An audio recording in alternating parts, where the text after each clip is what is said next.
Semaine d'épidémie, le pays ne voit donc toujours aucune amélioration. Autre pays qui vit actuellement une accélération dramatique du nombre de cas, le Royaume-Uni. La situation, vous allez le voir dans un instant, devient critique dans les hôpitaux.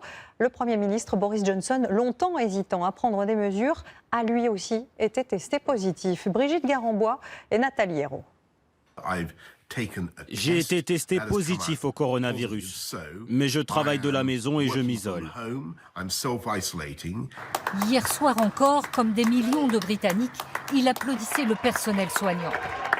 Boris Johnson, Premier ministre britannique, est aujourd'hui l'un des 12 000 cas positifs recensés au Royaume-Uni, comme son ministre de la Santé, comme le prince Charles. Aujourd'hui, les journaux traduisaient l'angoisse qui étreint désormais la Grande-Bretagne. Un mort toutes les 13 minutes, titre ce journal. Ce médecin a accepté de nous parler. Il y a un tsunami de patients qui arrivent dans les hôpitaux. Notre capacité de soins est en train d'être atteinte. Il n'y a pas de doute là-dessus à Londres. Je suis dans ce bâtiment à Londres. Cet ouvrier filme ici ce qui sera dans quelques jours un hôpital. Je n'avais pas compris que ce virus était autant pris au sérieux jusqu'à ce que je vois ça ce matin.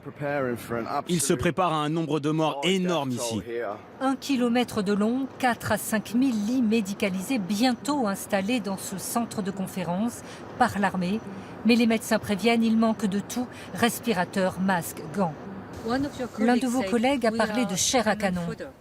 Oui, c'est ce que certains ressentent. Le taux de malades chez le personnel soignant serait de 50 à 60% du jamais vu.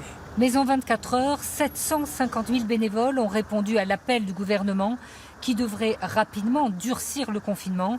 Il y avait aujourd'hui encore comme un air d'insouciance dans les parcs de Londres et pratiquement aucun contrôle. Autre pays qui s'est longtemps montré sceptique face à l'épidémie, les États-Unis.